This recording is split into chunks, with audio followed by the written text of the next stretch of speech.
Estamos en época de discusión en el Congreso de la Unión del presupuesto de egresos de la Federación, tema en el que es muy importante cuánto gasta el gobierno, pero sobre todo cómo y en qué está gastando, sobre todo en el tema de inversiones.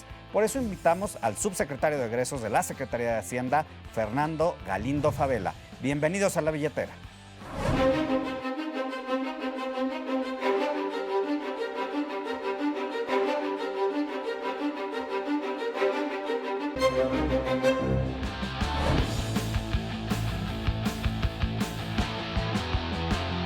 Nos da muchísimo gusto recibir en esta billetera al subsecretario de Egresos de la Secretaría de Hacienda y Crédito Público, Fernando Galindo. Todo el mundo habla del recorte del gasto, pero poco sabemos de, más que un recorte de gasto, cómo se está haciendo eficiente el gasto público. Fernando, bienvenido. Muchas gracias por la invitación. Es un honor estar aquí con ustedes. Digamos, gastar normalmente asusta y también asusta cuando va a haber un recorte. Nos pasa en nuestras casas y nos asusta mucho cuando sucede en el gobierno. ¿Qué significa realmente esta disminución del gasto? Pues déjame platicar cuál es el objetivo de este paquete económico. El objetivo de este paquete económico son dos fundamentalmente. Uno, mantener la estabilidad de las finanzas públicas, pasando a un superávit primario. ¿Qué significa un superávit primario? Que en el país no lo tenemos desde el 2008. Significa que el gobierno se va a dejar de endeudar para pagar los intereses. Es decir, vamos a dejar de sacar dinero de una tarjeta de crédito para pagar los intereses. O sea, no va a ser el tarjetazo para pagar otro tarjetazo. Entonces, el objetivo fundamental de este paquete económico y de este presupuesto de egresos de la Federación es mantener la estabilidad de las finanzas públicas.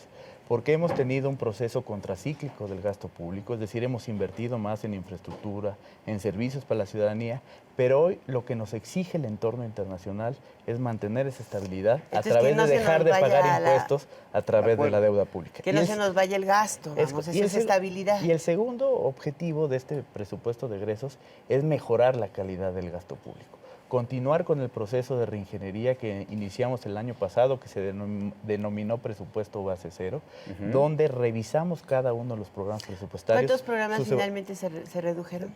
El año pasado teníamos alrededor de 824 programas presupuestarios.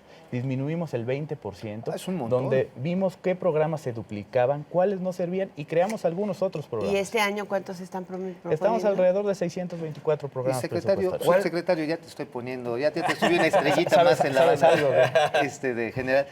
En la parte de estos programas hay unos que son realmente entrañables, por ejemplo, la guerra, o más bien la cruzada nacional contra el hambre.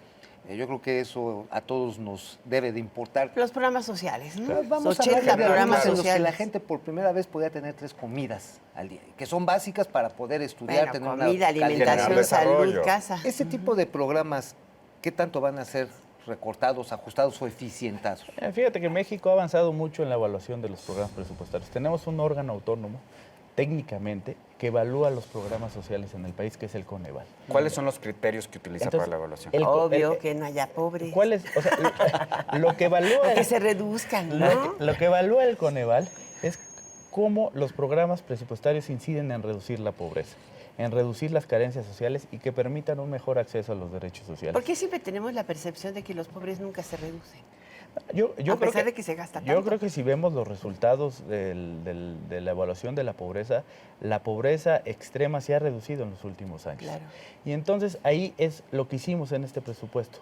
Con base en las evaluaciones de un órgano independiente de la Secretaría de Hacienda, independientemente al gobierno, cómo estos programas están evaluados y cómo inciden de manera fuerte o medianamente prioritariamente para reducir la pobreza. Y esos son los programas que protegimos en este presupuesto. Entonces no vienen recortaditos. Los programas que realmente inciden en la pobreza no vienen con ningún recorte, al contrario, se están fortaleciendo. Subsecretario, hay otro tema que está, digamos, en la agenda, que es la deuda. Y hay ocasiones, aunque parezca contradictorio, que la deuda sirve para generar ahorros en un futuro. ¿Qué está pasando con la deuda en México? A ver, la deuda para generar ahorros. En un futuro, claro, porque si tú organizas las estructuras, en un futuro vas a gastar menos. La deuda lo que te permite es tener recursos para infraestructura. Sí. Y hemos tenido un avance significativo en esta administración en materia de vialidades, de infraestructura urbana, de nueva infraestructura para transporte público. Tenemos ahora el tren México-Toluca, el tren ligero en la ciudad de Guadalajara, tenemos también infraestructura en Monterrey. ¿Y por qué los trenes tienen que ser con recursos presupuestales y no tienen que ser asociaciones público-privadas o entrar el sector privado como en el caso del aeropuerto? Por tener una eficiencia de ingreso-gasto. O sea, yo todavía no acabo de entender por qué el metro de la Ciudad de México es el más barato del mundo. Bueno, sin duda hay que revisar las tarifas para que nos permita tener mayores recursos en inversión. Y sobre todo que el sistema funcione mejor. A ver, nosotros que se amplíe. Tenemos una evaluación bien importante en la Secretaría de Hacienda a través de la Unidad de Inversiones para ver qué proyectos se tienen que hacer vía asociaciones público-privadas y cuáles requieren recursos públicos. Y parte de la infraestructura de los trenes, dada los riesgos que significan, es más rentable para el país hacerlos a través de recursos públicos. Y aparte las estaciones, los centros de transferencia, sí se convierten en plazas comerciales. Permite tener la participación privada y eso lo vamos a hacer para bajarle el costo que tiene que invertir el país en los próximos años.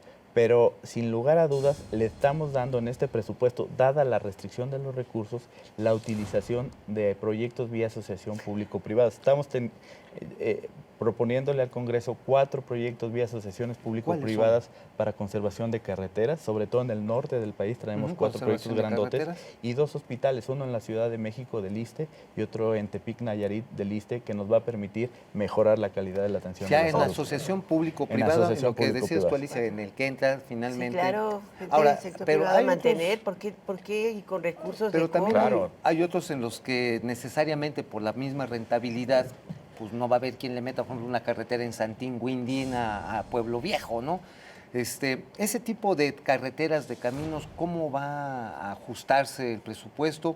¿O qué es lo que se va a dejar de hacer por la restricción presupuestaria? Sin duda, el objetivo fundamental de este presupuesto es darle los recursos a todas las obras que estaban en curso. En curso. Ninguna obra que estaba en curso se va a dejar o se va a determinar hacer. Esa sería la peor decisión que pudiéramos hacer como política pública. No se van a quedar como esos puentes así haciendo la cuauhtemiña, a la mitad. Que se quedan en el aire. Que hay muchos, Dada la restricción de los recursos, lo que estamos es dejando de hacer nuevas inversiones.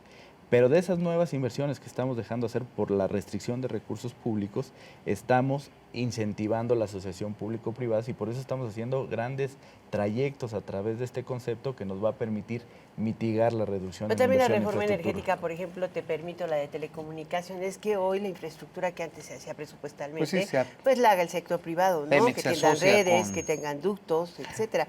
Me encantaría hablar de educación. ¿Se le recorta presupuesto de educación? Pero hay que ver en qué se le recorta, A ver. Alicia. Hoy tenemos el programa más ambicioso en infraestructura educativa, las escuelas al 100, que nos va a permitir en este ejercicio y en los próximos 2 invertir alrededor de 50 mil millones de pesos. Vamos a tener ¿En qué van a bebederos, mejorar? En la infraestructura educativa. Hoy, gracias a la reforma educativa, tenemos un censo y tenemos a qué escuela, qué le falta, si le falta piso firme, si le falta baño, si les falta un aula, si les falta escritorios, pupitres. Tenemos hoy identificado las escuelas y el programa Las Escuelas al 100 va a permitir esa infraestructura. ¿Cuánto avanzó este año? Tenemos alrededor de un ejercicio de 17 mil millones de pesos. ¿Este año? Este año. ¿Y el que viene? De aquí al 18 van a ser 50 mil millones de pesos. ¿Y cuántas escuelas se han reparado? Lo que hicimos ahí es los programas de infraestructura que tenía la SEP, los complementamos con esto. Y esto nos permitió reducir los recursos que ya tenía de manera fiscal la SEP, que se complementen con este programa grandote de 50 mil millones de pesos. A eso me iba a dirigir. Hay también un fuerte cuestionamiento de que no está incrementándose el presupuesto en investigación o en educación superior, en educación media. Sin embargo, vemos la ampliación de los sistemas politécnicos.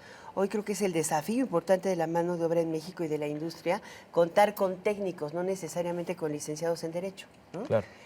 A lo mejor sí nos hace falta capacitar o recapacitar una muy buena parte de los licenciados en Derecho y que se actualicen. Claro. Pero esto sí es cierto, o sea, hay un recorte presupuestal ahí. A ver, ¿qué estamos haciendo en materia de ciencia y tecnología? Sí hay una disminución en los recursos que tiene el CONACYT, pero hay que estamos protegiendo las becas. O sea, que la gente que recibe hoy una beca del CONACYT la va a seguir recibiendo y se está creciendo el programa de becas. Estamos fortaleciendo el Sistema Nacional de Investigadores y donde estamos disminuyendo los recursos son en los fondos concursables, concurrentes con el sector público y con las entidades federativas de grandes proyectos. Pero por otro lado, por ejemplo, estamos mandando una reforma en materia fiscal que va a permitir generar mayor inversión del sector privado. Esto nos va a permitir detonar inversión en ciencia y tecnología por 4.500 millones de pesos. 4.500 millones. Entonces, ¿cómo es esa reforma? Ahí les vamos a poner incentivos fiscales para que el sector privado invierta en ciencia y tecnología. Por cada peso que ponga, le vamos a dar 2 pesos adicionales de crédito fiscal a los privados. Okay. Entonces, tenemos menos recursos fiscales, pero por otro lado vamos a tener 4.500 millones de pesos que va a invertir el sector privado para la tecnología, para mitigar el impacto. Además, que, como lo decía, estamos utilizando otras herramientas financieras con las que cuenta el gobierno en materia de fideicomisos. Hoy, dado que es una prioridad la inversión en ciencia y tecnología, este gobierno ha invertido muchísimos recursos. Hoy el CONACYT tiene fondos disponibles en sus fideicomisos que va a permitir mitigar esta reducción en ciencia y tecnología. Entonces, con estas dos opciones que tenemos, los incentivos fiscales y los fideicomisos con los que cuenta CONACYT, va a poder mitigar la reducción que tiene en materia de ciencia y tecnología. Ya para resumir, ¿cuánto se está incrementando el gasto público? No, a ver, el presupuesto está cayendo. Si vemos presupuesto contra presupuesto, tenemos 84,000 millones de pesos menos. Okay. Eso es en materia global, pero eso implica los ¿porcentualmente recursos, cuánto es eso? El 1.7% en términos reales menor. Pero cuando focalizamos el efecto del gobierno, porque este 1.7 incluye a los poderes autónomos, incluye a Pemex, incluye a CFE, al IMSS y al ISSSTE. Cuando aislamos todos estas dependencias, la afectación en el gobierno federal es de 340,000 millones de pesos. Sí hay menos. ¿Qué significan esos 340,000 millones de pesos? No, pues no me la gasto un fin de semana ni es el echándole ganas. 35% del presupuesto de todas las secretarías de Estado. Wow. Entonces, El 35%. El 35%. Es como si a todos les quitáramos de manera pareja el 35%.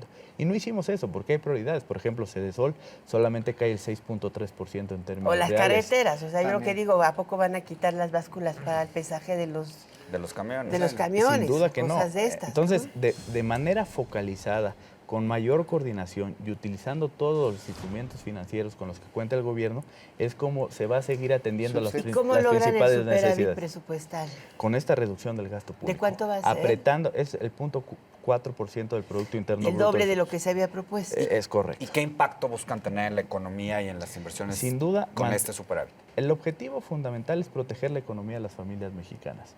¿Y cómo se logra eso? Manteniendo la estabilidad de las finanzas públicas. Porque hoy la economía está creciendo, está generando empleos, y tener un problema en las finanzas públicas del gobierno generaría un mal entorno, lo que significaría mayor inflación, que es el peor impuesto para la ciudadanía. Pero también tienes que pagar la deuda, o sea, tienes que servir la deuda. ¿Cuánto se dedica del presupuesto a eso? Es un monto significativo y eso nos está presionando. La verdad es que es un trabajo titánico el que están haciendo. Pero muy completo lo que nos Pero platicó. yo ¿no? lo que diría y me preguntaría, ¿y los salarios de los servidores públicos? Que yo creo que puede ser materia de otra entrevista, porque finalmente se habla de los salarios de los servidores públicos. Ahí a los servidores públicos tienen 10 años que no les suben. Exactamente, ese es el asunto. Déjame darte, el asunto es que no les suben por el trabajo que hacen. Déjame darte un dato nuevo. Un jefe de departamento que desde el 2000 está en su puesto en la Secretaría de Hacienda está ganando 60% menos en términos reales que lo que ganaba en el 2000. Y eso es Bueno, bueno. los mitos. Ahí tienes los mitos, ¿no? Ahí están los mitos. Eso te permite tener reducciones en el gasto público, pero vas perdiendo la capacidad de tener los mejores cuadros para el servicio de la gente. Pues ahora sí que resulta muy interesante el hacer más con menos, ¿no, Mau? Pues muchas gracias, subsecretario Fernando Galindo, subsecretario de Hacienda. Ya saben, aquí en La Billetera hablamos derecho y de frente.